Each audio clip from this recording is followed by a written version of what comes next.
Okay, mga kabihero.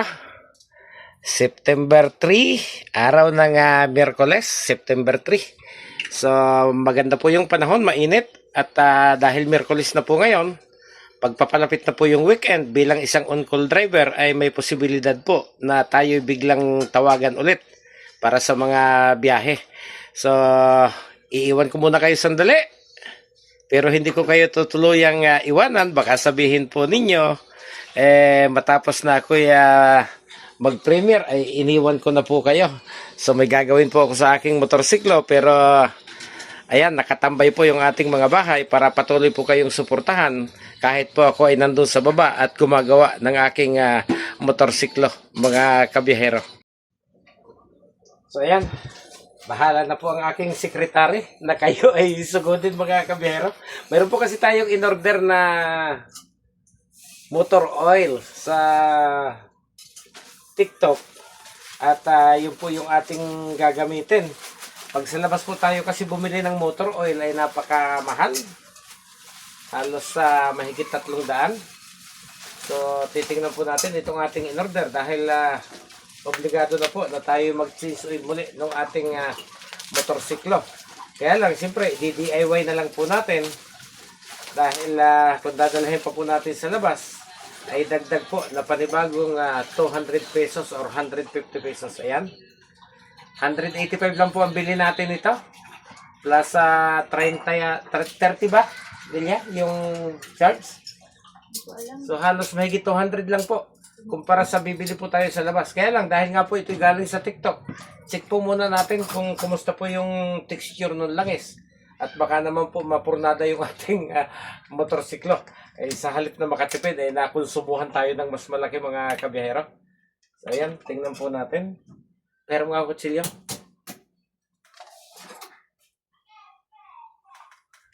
So 2040.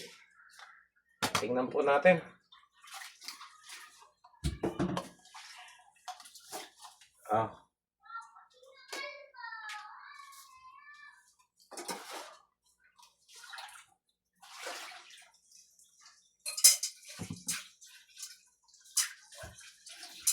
So, yan po yung ori ng kanyang langis. Parang ako'y nalalabnawan.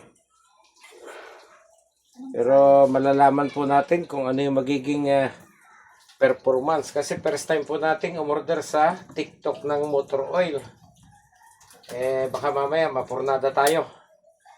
So, i-observe na lang po natin kung kumusta yung magiging tunog ng ating motorsiklo pagkatapos po nating salinan ng ganitong ori ng langis. Pero yung brand naman po niya is branded Castrol. Okay? Punta po tayo sa baba. Gagawin po natin yung ating motorsiklo at bahala na po si Del's Corner Channel na mag-asikaso sa inyo para kayo ay masuportahan. Medyo makulimlim na naman. So yan. Inihanda na po natin yung ating gagawin. Andiyan na rin yung pangsahod ng used oil. Hindi kasi tayo pwedeng basta magtapon ng used oil sa kung saan, mga kabiyahero. Yan. Umpisa na po natin at baka po tayo ay abutin ng ulan.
Inabot.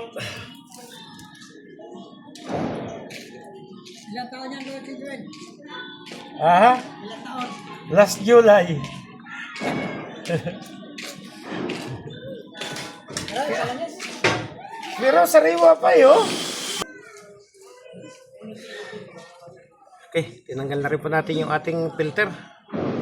So, medyo may karumihan na rin. Kaya kinakailangan po nating linisin. Kasi siguro po nating malinis pa rin.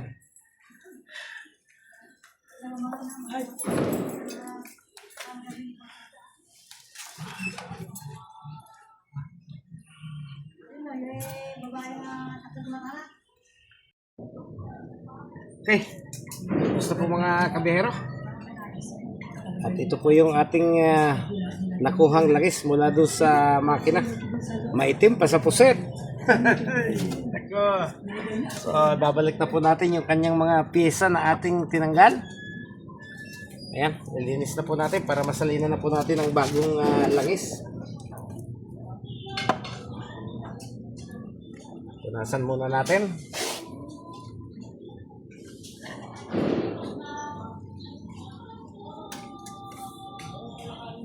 Tapos balik po natin ito.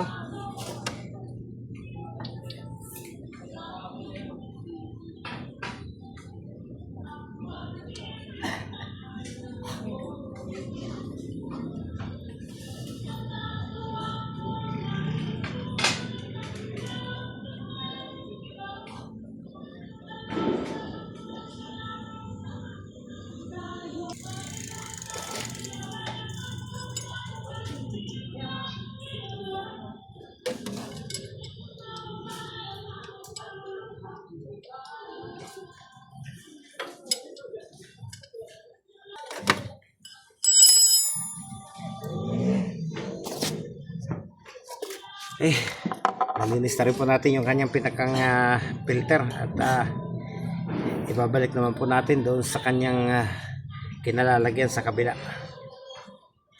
So, naibalik na po natin yung kanyang drain plug at saka yung kanyang filter. Sasali naman po tayo ngayon ng kanyang motor oil.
Okay.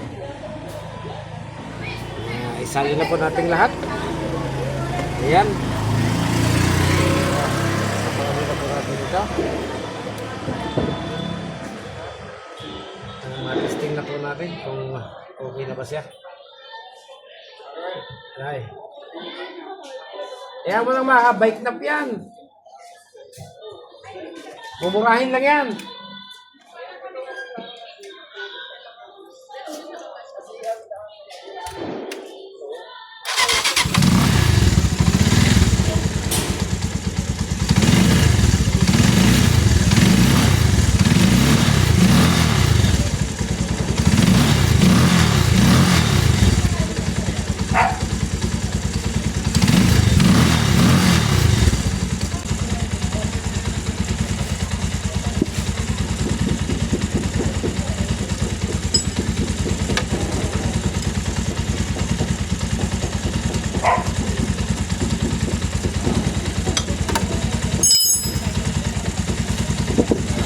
Okay na ba?